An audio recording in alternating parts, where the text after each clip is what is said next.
नमस्कार, आप देख रहे हैं देश का number 1 news channel news 18 India और मैं हूं आपके साथ अंकिता दुबे। और इस वक्त मौजूद हैं हम ओली के लोअर इलाके में। जी हां, तस्वीरें आपको दिखाते हैं और उसके बाद बताते हैं कि पूरे जोशीमठ का हाल चाल क्या है। ये देखिए, यहाँ पर ये जो फर्श है, यहाँ पर आप साफ तौर पर देख सकते हैं कि हाथ कितना अंदर तक चला जा रहा है और ये गहराई खत्म होने का नाम नहीं ले रही है। दरअसल अंदाजा लगा सकते हैं कि ये कितना खतरनाक होगा। और ऐसे में यहाँ के जो आसपास के इलाके हैं, क्योंकि दरारें बढ़ती चली जा रही हैं और बढ़ते बढ़ते ये बिल्कुल नीचे के इलाके तक पहुंच गई हैं। ऐसे में अंदाजा लगाना मुश्किल नहीं होगा कि यहाँ के हालात कैसे हैं। कभी भी यहाँ के घर जमींदोज हो सकते हैं, यहाँ की सड़कें तो दरक ही रही हैं, ये पूरा का पूरा इलाका तबाह हो सकता है। और ऐसे में बड़ा सवाल लगातार यही उठ रहा है कि क्या प्रकृति किसी बड़े प्रलय की ओर इशारा कर रही है। लेकिन हम आपको 5 तस्वीरें दिखाएंगे आपकी टीवी स्क्रीन पर। देखिए किस तरीके से इन 5 तस्वीरों के जरिए आप समझने की कोशिश करें कि जोशीमठ में हालात क्या कुछ हैं। तस्वीरें बयां कर रही हैं कि कैसे मोटी मोटी दरारें घरों में पड़ी हुई हैं, सड़कों में दरारें पड़ी हुई हैं, पहाड़ दरक रहे हैं, कैसे जमींदोज होने को तमाम इमारतें हैं और होटल्स की क्या हालचाल है, किस तरीके से होटल्स को खाली करवाना पड़ रहा है। साथ साथ आपको बता दें, इस आपदा की मार झेल रहे लोगों की परेशानी सुनने के लिए उत्तराखंड के मुख्यमंत्री पुष्कर सिंह धामी भी पहुंचे थे।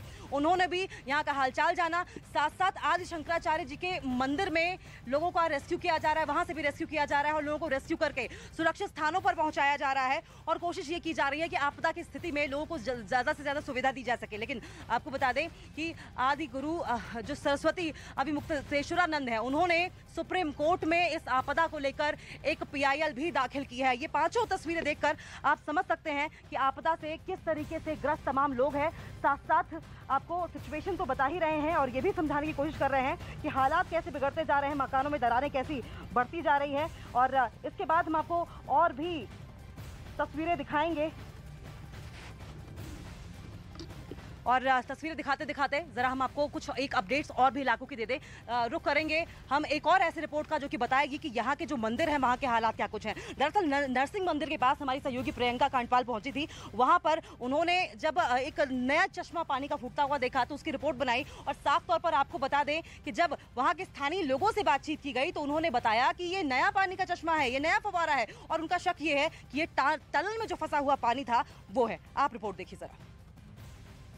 जोशीमठ के नरसिंह मंदिर के पास इस वक्त हम मौजूद हैं। यहाँ पर लोगों के घरों में दरारें तो दिख ही रही हैं, लेकिन अचानक से पानी भी आना शुरू हो गया है। ये एक दुकान की तस्वीर हम आपको दिखा रहे हैं जहाँ पर आज ये पानी निकलना शुरू हो चुका है और पानी की स्पीड आप देखिए कि पूरी ये जो नाली बनी हुई है यहाँ पर पूरे में पानी पानी यहाँ से सिर्फ इस दुकान से निकल रहा है। आप देखें यहाँ आप जो दुकान की एंट्रेंस है उसके पास देखेंगे तो थोड़ा पानी की स्पीड के बारे में मालूम चलेगा। और ये पूरा मिट्टी के साथ सना हुआ पानी यहाँ पर आ रहा है। लेकिन एक और पॉइंट मैं यहाँ पर आपको दिखाऊं, ठीक इसी के बगल में आप देखेंगे एक और पॉइंट है ये यहाँ जहाँ आपको पानी आता हुआ नजर आ रहा है और ये साफ पानी यहाँ से निकल रहा है। इधर आप मिट्टी वाला पानी देख रहे हैं, उधर आपको साफ पानी नजर आ रहा है। ये लगातार इस तरीके से अलग अलग जगहों पर जिन्हें कहा जाता है कि चश्मे फूट रहे हैं पानी के, वो तस्वीरें देखने को मिल रही है। जिनकी दुकान है वो हमारे साथ यहाँ पर मौजूद है। क्या नाम है सर आपका? मेरा नाम सर उमेश नमूरी। उमेश जी, ये कब से हो रहा है ऐसे? पहले भी ऐसे होता था? ना, पहले नहीं होता था, ये आज ही से हुआ है। आज सुबह से? आज सुबह से हुआ है। तो क्या कारण लग रहा है? पीछे क्या दीवार के पीछे कारण यही लग रहा है, एक तो यहाँ पे गदेरा है। हाँ। हो सकता है ये टनल का पानी ना हो। हाँ। ये जो टनल कह रहे हैं लोग, हाँ। हो सकता है उसी का पानी हो। मकान, दुकान, मंदिर, होटल, सबके हालात लगभग एक जैसे हैं। लेकिन जिस तरीके से यहाँ पर पहाड़ दरक रहे हैं, साफ तौर पर मतलब यह है कि पहाड़ कमजोर हो रहे हैं, इकोसिस्टम कमजोर हो रहा है। और इसकी बड़ी वजह यह है कि ये जो पूरा जोशीमठ का इलाका है ये दरअसल मोरैंस पर बसा हुआ है। मोरैंस क्या चीज होती है, किस तरीके से मोरैंस इस वक्त जोशीमठ में जो हालात बने हुए हैं जिम्मेदार है, उसके लिए आप ये रिपोर्ट देखिए और समझिए।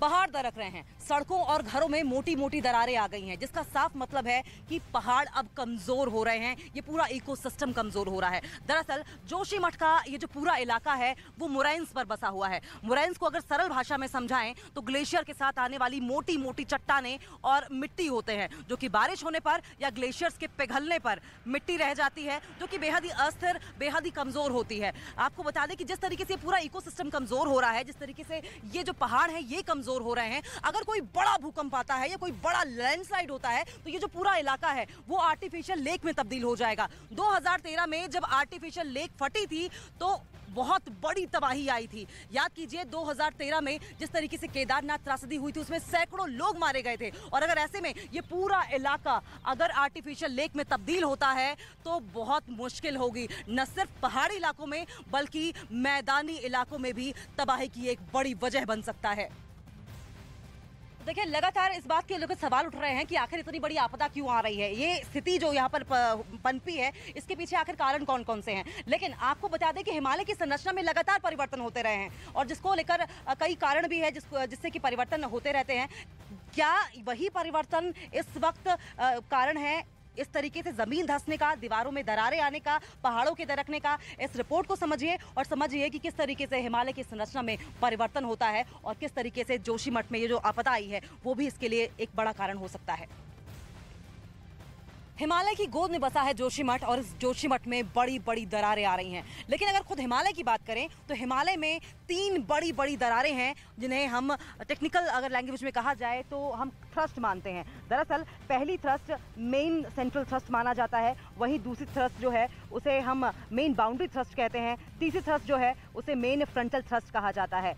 ये एक लाइन नहीं है बल्कि इससे जुड़ी कई छोटी छोटी दरारें हैं। इन्हीं दरारों की वजह से हिमालय की संरचना में परिवर्तन होता है। हिमालय की संरचना ऊपर नीचे होती है और यहाँ की जमीनी सतह बाहरी दबावों की वजह से अपनी संरचना में परिवर्तन करती है।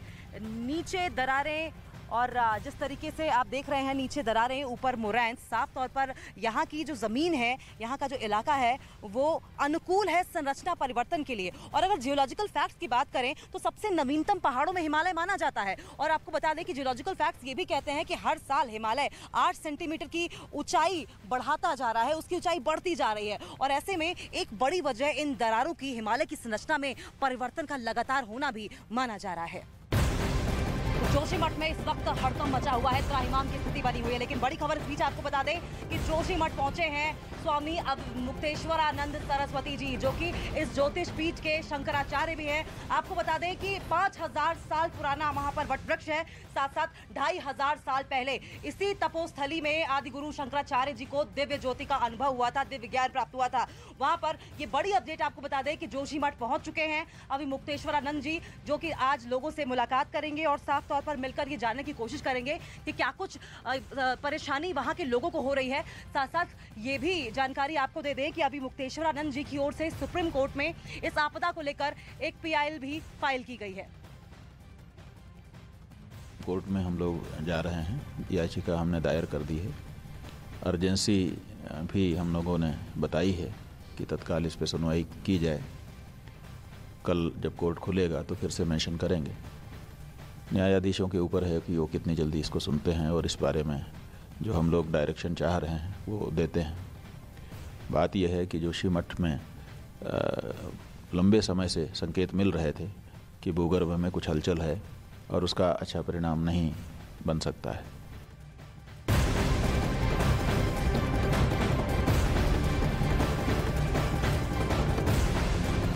के बाद एक बड़ी अपडेट्स आपको देश के number 1 news channel news 18 India पर दिखा रहे हैं, लेकिन साथ साथ आपको तस्वीरें भी दिखाएं। ये देखिए, ये घर के अंदर की तस्वीरें हैं, किस तरीके से यहाँ पर बहुत बुरी तरीके से ये फर्श फटी हुई है और ये फटते फटते बाहर तक चली जाती है। लेकिन इस बीच बड़ी अपडेट आपको दे दें, बड़ी अपडेट ये आ रही है कि न सिर्फ घरों, दुकानों, मकानों, होटल्स में ये हालात है, बल्कि सेना का इलाका भी अब इस आपदा की चपेट में आ गया है। सेना के इलाके में अब बता दें कि मोटी मोटी दरारें देखने को मिल रही हैं और ऐसे में बड़ा सवाल ये उठ रहा है कि आखिर क्या खतरा अब जो सेना का इलाका है वहां पर भी मंडराने लगा है। आपको बता दें कि सेना की ब्रिगेड वहां पर तैनात रहती है, ITBP की पोस्ट भी वहां पर है और ये जो इलाका है यहाँ पर 800 से 9000 जवानों के रहन सहन का की तैनाती की व्यवस्था की गई है। ऐसे में बड़ा सवाल यह है कि अगर जवानों के यहाँ पर जो इलाका है वहां पर इस तरह की सिचुएशन बनी रहेगी तो आगे जो स्थिति है वो और ज्यादा गंभीर हो सकती है।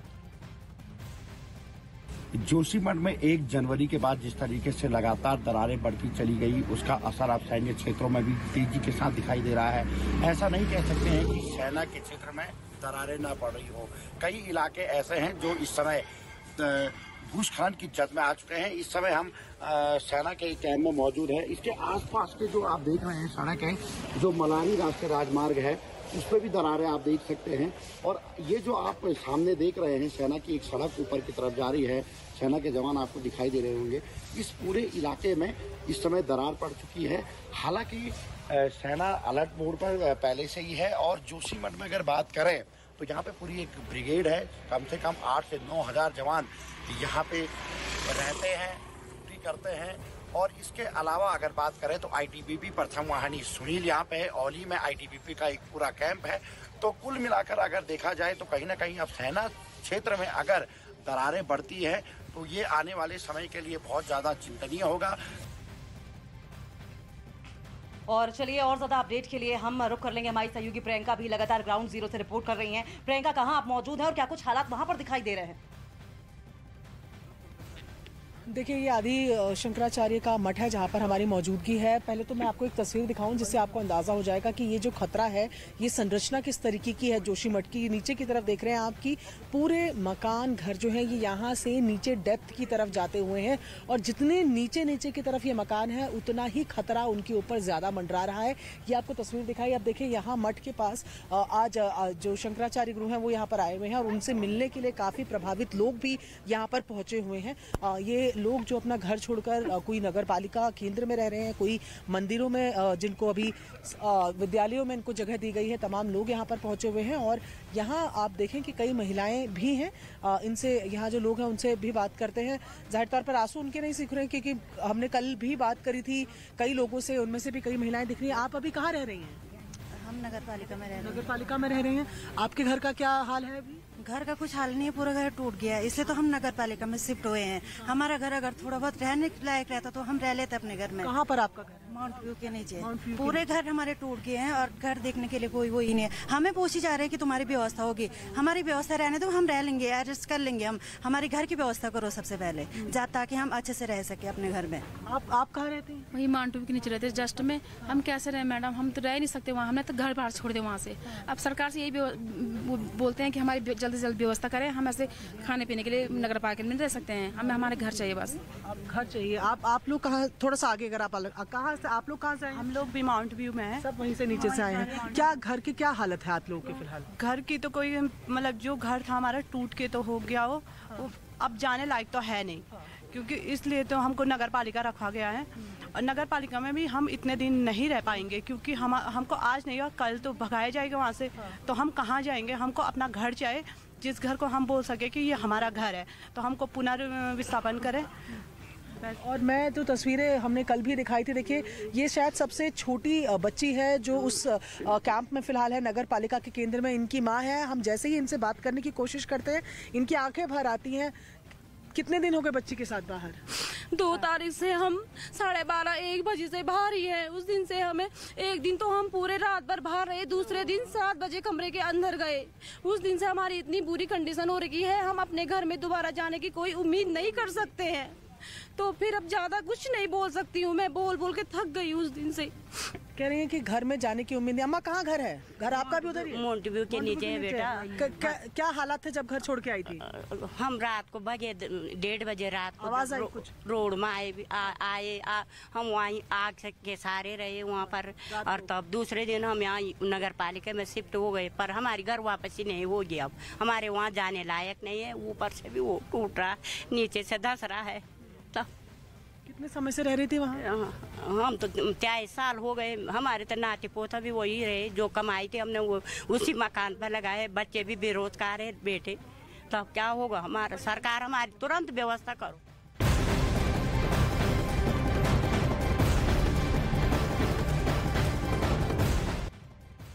जोशीमठ से बद्रीनाथ को जोड़ने वाले नेशनल हाईवे पर 4 फीट मोटी मोटी दरारें आ गई हैं। इस वक्त हम मौजूद हैं नेशनल हाईवे नंबर 58 पर, और आपको बता दें यहाँ पर काफी देर के लिए आवाजाही बंद हो गई थी। और यहाँ पर आप साफ तौर पर देख सकते हैं कि किस तरीके से मरम्मत का काम किया जा रहा है, जिससे कि जल्द से जल्द इस पूरी सड़क को ठीक किया जा सके, यहाँ पर आवाजाही बहाल हो सके। जिस तरीके से यहाँ पर मोटी मोटी दरारें पड़ी हैं, जाहिर तौर पर अगर यहाँ पर जरा सी भी गाड़ी डिसबैलेंस हुई तो सीधे नीचे जाकर खाई में गिरेगी, जिससे कि बहुत गंभीर रूप से आप चोटिल हो सकते हैं। और अगर गंभीर अवस्था हुई तो विपरीत परिस्थितियों में आपकी जान भी जा सकती है।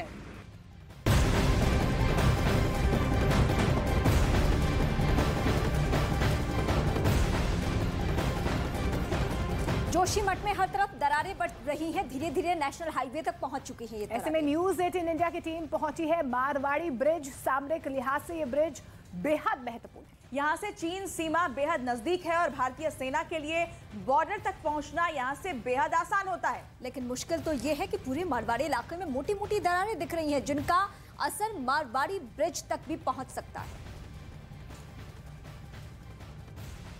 जोशीमठ में दीवारें दरक रही हैं, धरती फट रही है, मिट्टी धस रही है और ऐसे में देश का number 1 news channel news 18 India पहुंचा है मारवाड़ी ब्रिज पर। जी हां, मारवाड़ी ब्रिज सुरक्षा के लिहाज से, सामरिक लिहाज से बेहद अहम है। लेकिन इससे पहले आपको बता दें, देखिए ये जो पूरा का पूरा आप इलाका देख रहे हैं, दरअसल ये मारवाड़ी का इलाका है। मारवाड़ी के पूरे इलाके में चौतरफा अगर कुछ दिखाई दे रहा है तो सिर्फ और सिर्फ दरारें ही दरारें दिखाई दे रही हैं। लेकिन ये मारवाड़ी ब्रिज अहम क्यों है? दरअसल ये मारवाड़ी ब्रिज इसलिए अहम है क्योंकि यहाँ से चाइना बॉर्डर का जो डिस्टेंस है, एरियल डिस्टेंस, वो महज 6 से 7 किलोमीटर से भी कम है। लेकिन आपको बता दें, अगर इस मारवाड़ी ब्रिज पर किसी भी तरह से दरार आती है, क्योंकि दावा यही किया जा रहा है कि जो दरारें हैं वो लगातार फैलती जाएंगी, आगे बढ़ती जाएंगी और अगर बढ़ते बढ़ते यहाँ पहुंची तो मुश्किल बहुत बड़ी पैदा हो सकती है। और उसकी बड़ी वजह यह है कि इसी मारवाड़ी ब्रिज से सेना की जो आर्टिलरीज हैं, आर्मामेंट्स हैं, हैवी आर्मामेंट्स और भारी भरकम वाहन हैं, वो गुजरते हैं। और अगर भारी भरकम वाहन यहाँ से गुजरेंगे तो जाहिर तौर पर वो क्षतिग्रस्त हो सकते हैं और जो कनेक्टिविटी है सुरक्षा की,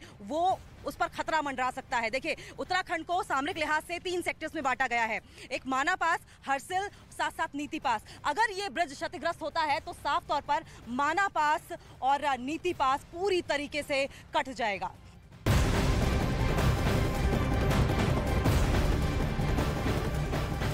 तो उत्तराखंड के जोशीमठ में हालात खराब होते नजर आ रहे हैं। सिंधार इलाके में मकानों की स्थिति पहले के मुकाबले ज्यादा खराब हो रही है। न्यूज 18 इंडिया की टीम ने हालात का जायजा लिया। आइए अब आपको बताते हैं मकानों में पहले के मुकाबले अब कितना बदलाव है। जोशीमठ के सिंधार इलाके में इस वक्त हम मौजूद हैं। लोग यहाँ बहुत ज्यादा परेशान हैं और उनकी परेशानी का क्या सबब है वो मैं आपको दिखाता हूं। देखिए, पहले तो आप ये देखिए कि जहां से आप उतरकर इस इलाके में पहुंचेंगे उन सीढ़ियों का हाल क्या हुआ है। इसके बाद आपकी नजर जाएगी यहीं पर बिल्कुल पास में बना, ये शायद बाथरूम और टॉयलेट है, जिसकी पोजीशन देखकर आपको समझ आ जाएगा कि जब हम कह रहे हैं कि यहाँ जमीन धस रही है तो क्या हालात बन रहे हैं। नीचे आप देखेंगे किस तरीके से ये टेढ़ा ही आपको नजर आ रहा है, जमीन जो है यहाँ पर टूट गई है। पर इतना ही नहीं, नीचे जहां हम खड़े हैं इस पूरी जगहों पर दरारें ही दरारें नजर आ रही हैं। ये पहला घर आपको तस्वीरों में मैं दिखा रही हूँ जिसका आंगन टूट गया है, जहां से आप ऊपर चढ़ सकते थे वो टूट गया है। यहाँ दरारें पहले पड़ी और दरारों के बाद गैप इतना ज्यादा कि ये हिस्सा बिल्कुल अलग हो गया है। यहाँ से आप जैसे ही थोड़ा आगे बढ़ेंगे तो आप यहाँ पर देखें कि कितना डिस्टेंस, जहाँ पर आप देखें कितने ये जो मेन जगह इनके चलने के लिए, इनके आंगन का जो पूरा इलाका, वो कैसे 2 हिस्सों में यहाँ पर टूटा हुआ नजर आ रहा है। ये आपको मैं बाहर की तस्वीरें दिखा रही हूँ। यहाँ आप देखिए, ये इनके चढ़ने की जगह है जहाँ से ये जाते थे और जहाँ मैं खड़ी हूँ ये लेवल था जहाँ पर दूसरी जगह आपको पैर रखना होता था। ये इतना लेवल ऊंचा, यहाँ आप देख रहे हैं कैसे टूटा हुआ आपको नजर आ रहा है। अंदर बाहर से ही आपको दीवारों में दरारें नजर आनी शुरू हो गई है और यहाँ पर ये ऐसा नहीं है कि सदियों से छोड़े हुए मकान है, यहाँ पर लोग रहते हैं। तो हमारी सहयोगी प्रियंका की रिपोर्ट आपने देखी, जो लगातार ग्राउंड जीरो से तमाम तस्वीरें हम तक पहुंचा रही है। इस वक्त हमारे साथ लाइव जुड़ गई हैं प्रियंका, उनका रुख कर लेते हैं। प्रियंका, कहां पर इस वक्त आप मौजूद हैं और किस तरह की तस्वीर बर्बादी की वहां से नजर आ रही है? देखिए, ये आदि गुरु शंकराचार्य का मठ है, वहाँ पर मौजूद है, लेकिन यहाँ पर काफ़ी महिलाएं हैं जो खराब हालातों से गुजर रही हैं। कहाँ है आपका घर और क्या हालत है अभी? मेरा घर मनोहर बाग में है, मैं उत्तरा पांडे हूँ। सबसे पहले मनोहर बाग में हमारे घर में से शुरू हुआ, वो मनोहर बाग में हो तो 1-2 साल से तो जगह जगह से हो रहा था। मनोहर बाग में सबसे पहले हमारे घर में हमने सोचा क्या पता हमारे मकान में कुछ जितने पैसे थे वो रिपेयरिंग में भी लगाए। 2 परिवार रहते, मेरे देवर ने भी अपनी सारी कमाई वहीं लगाई, मैंने भी अपनी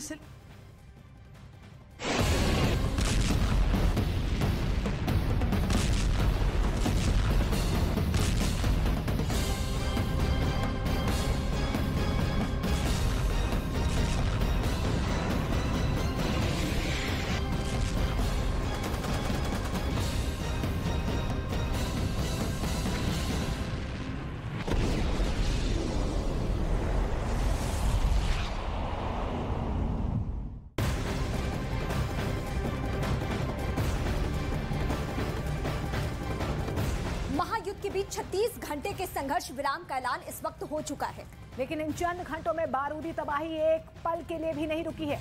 ये दावा रूस के रक्षा मंत्रालय ने किया है। दावा है कि संघर्ष विराम के दौरान यूक्रेन की सेना ने हाइमर्स सिस्टम से आतंक फैलाने की कोशिश की और जिस पर रूस की सेना ने भी बारूदी जवाब दे दिया है।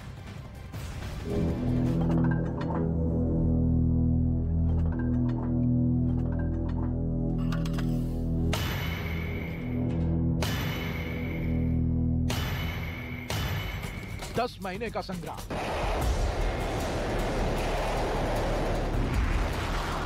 टैंकों से संहार,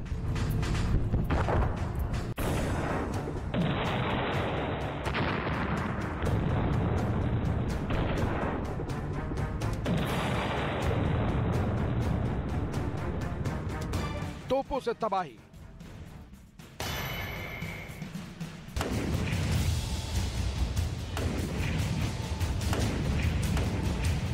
मिसाइलों से छिड़ा मातम,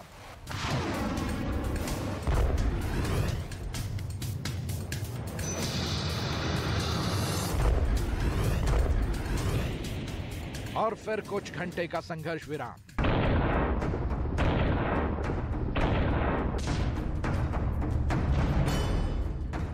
जिसका ऐलान पुतिन ने किया था, लेकिन 36 घंटे के इस संघर्ष विराम में न फाइटर जेट का जोश कम हुआ, न हॉवित्जर्स के हमले कम हुए।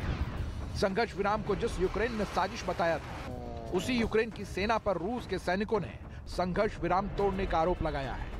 रूस के रक्षा मंत्रालय ने दावा किया कि संघर्ष विराम के दौरान भी यूक्रेन के हमले जारी रहे। डोनेट्स्क इलाके में रूस पर किए गए हमले का सेना ने मुंहतोड़ जवाब दिया। ऑर्थोडॉक्स क्रिसमस के मौके पर पुतिन ने 2 दिनों के लिए संघर्ष विराम का ऐलान किया था, जिसका मकसद दहशत के साए में जश्न मनाने के लिए था। दावा था कि इस चंद घंटों के दौरान रूस न बारूद बरसाएगा, न आसमान की आग गिराएगा और न ही तबाही मचाएगा। लेकिन रूस यूक्रेन को संघर्ष विराम तोड़ने का कसूरवार मान रहा है। В районе проведения специальной военной операции с 12 часов московского времени 6 января соблюдает режим прекращения огня вдоль всей линии боевого соприкосновения. Вместе с тем киевским режимом 24 फरवरी को रूस ने यूक्रेन पर ताबड़तोड़ हमले करने शुरू कर दिए थे, जो 10वें महीने में तूफानी रफ्तार से जारी है। दुनिया को जिस हमले की उम्मीद नहीं थी, रूस ने वो सब किया। नए साल पर रूस ने संघर्ष विराम की बात कही, लेकिन तबाही तब भी जारी रही। в Запорожской области вооруженные силы Украины открывали артиллерийский огонь 31 раз. На Херсонском и Криворожском направлениях противник произвел 17 артиллерийских обстрелов. Ответным огнем российских войск все позиции вооруженных сил Украины, с которых осуществлялись обстрелы. रूस की सेना का आरोप है कि यूक्रेन ने इन 36 घंटों में ना युद्ध रोका, ना ही आतंक मचाने से पीछे हटा। रूस का दावा है कि अमेरिका से मिले घातक हाइमर्स ने तबाही जारी रखी। वो हाइमर्स जो बेहद घातक है और रूस के खिलाफ महायुद्ध में यूक्रेन की ढाल बने हुए हैं। हाइमर्स एक अत्याधुनिक रॉकेट लॉन्चर है, जिसकी मारक क्षमता करीब 80 किलोमीटर तक है। हाइमर्स का वजन बेहद कम है, जिस वजह से हाइमर्स को लाना और ले जाना आसान है। हाइमर्स के एक रॉकेट सिस्टम में 6 रॉकेट लॉन्चर होते हैं, जिनकी लंबाई 7 मीटर की है। हाइमर्स के हमले ने रूस को बहुत परेशान किया है। केसोन से भी रूस को इसलिए पीछे हटना पड़ा क्योंकि यूक्रेन ने हाइमर्स के इतने रॉकेट बरसाए कि पुतिन की फौज उनके सामने टिक नहीं पाई। मेलिटोपोल में तबाही और बारूदी बवंडर ने पुतिन को काफी बेबस महसूस कराया। अब संघर्ष विराम में भी यूक्रेन पर इसे इस्तेमाल करने का आरोप है।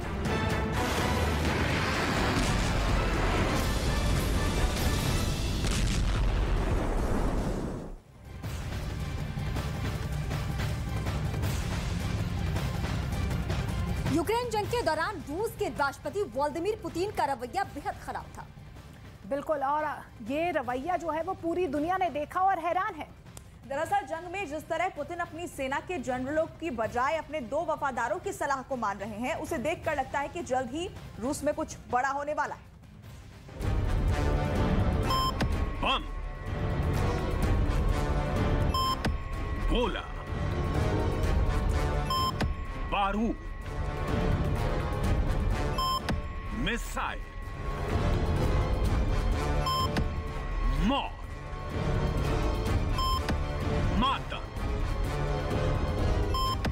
बर्बादी, तबाही, शीत, हार।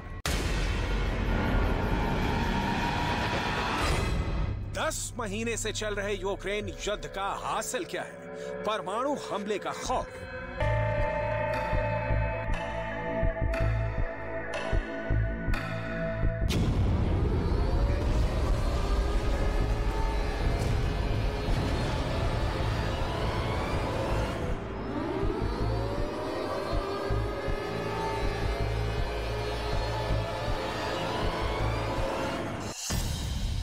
Atom bomb blast. परमाणु बम के अलावा पुतिन के किस दूसरे खौफ की चर्चा पूरी दुनिया में? इस दूसरे खौफ का नाम है वैगनर ग्रुप का प्रमुख Yevgeny Prigozhin. Yevgeny Prigozhin, Wagner group का प्रमुख।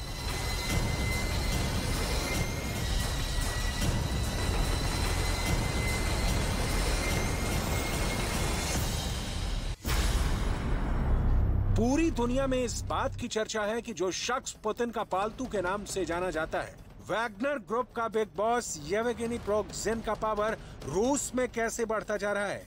दावा किया जा रहा है कि पुतिन ने यूक्रेन युद्ध में येवगेनी प्रिगोजिन के रोल को सबसे ज्यादा अहम यानी नंबर 1 बना दिया है।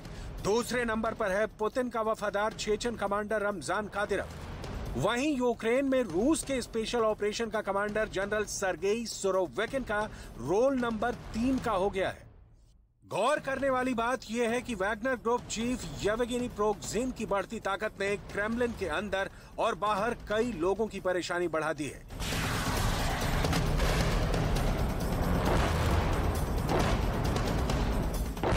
यूक्रेन जंग में जिस तरह पुतिन अपनी सेना के जनरलों की बजाय अपने 2 वफादारों की सलाह को मान रहे हैं, उसे देखकर लगता है कि रूस जल्द ही कुछ बहुत ज्यादा बड़ा करने वाला है। इस आशंका को और बल तब मिला जब एक ऐसी यूनिवर्सिटी का पता मिला है जहां सैनिकों को नरमुंडों की झुंड लगाने की स्पेशल ट्रेनिंग दी जाती है। चेचन्या की धरती पर मौजूद स्पेशल फोर्स यूनिवर्सिटी में चेचन के 9000 से अधिक लड़ाकों को युद्ध के मैदान में मौत बांटने की ट्रेनिंग दी गई है। इस यूनिवर्सिटी का पूरा नाम है रशियन स्पेशल फोर्स यूनिवर्सिटी, जो चेचन्या के गुडमेस में है। दावा किया गया है कि कादिरोव ने यहां अपने 9000 लड़ाकों को दुश्मनों का खून पीने की ट्रेनिंग दी है। बावजूद इसके पुतिन की पर्सनल डायरी में वैगनर ग्रुप के चीफ येवगेनी प्रिगोजिन का क्रेडिट स्कोर सबसे अधिक है। यही वजह है कि इंटरनेशनल मीडिया में दावा किया जा रहा है कि यूक्रेन जंग की आड़ में रूस में 2 पावर सेंटर बन रहे हैं, जो आने वाले वक्त में किसी और का नहीं बल्कि रूस और रूस के नागरिकों के लिए नुकसानदेह साबित होंगे।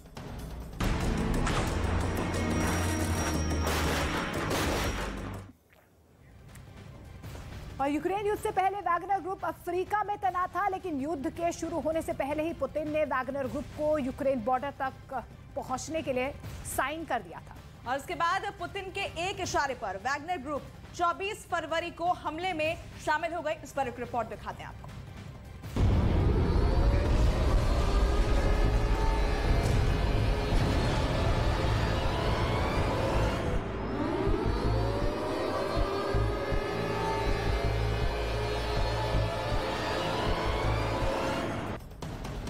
रूस के एक गैंगस्टर ग्रीशा मॉस्कोई के हवाले से दावा किया गया है कि यूक्रेन जंग की आड़ में जिस तरह चेचन कमांडर रमजान कादिरोव और वैगनर ग्रुप का मालिक येवगेनी प्रिगोजिन रूस की जेलों में बंद कैदियों की भर्ती कर रहे हैं, वो यूक्रेन के साथ साथ आगे चल रही रूस की आवाम के लिए ही खतरनाक साबित होंगे।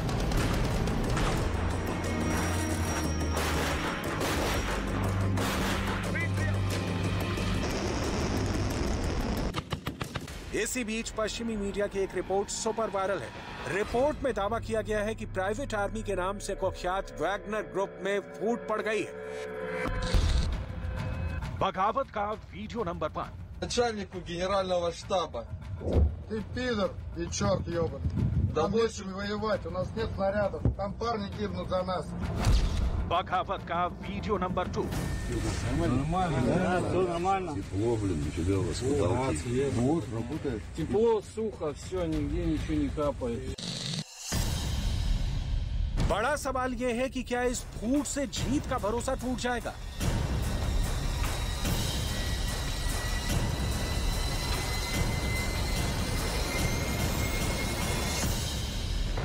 इस दरार से जीत की दीवार दरक जाएगी। Ты пидор и черт ебаный. इस धोखे से क्रेमलिन में कोहराम मच जाएगा। इस विद्रोह से पुतिन का गुस्सा हाई हो जाएगा। Начальнику генерального штаба. Ты пидор и черт ебаный. Да больше воевать, у нас нет снарядов. Там парни гибнут за нас.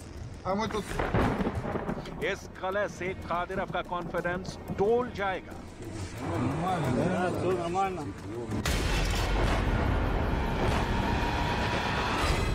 लेकिन रूस का दावा है कि इससे पहले भी पश्चिमी मीडिया रूस की सेना का पुतिन के खिलाफ बागी होने का दावा कर चुका है।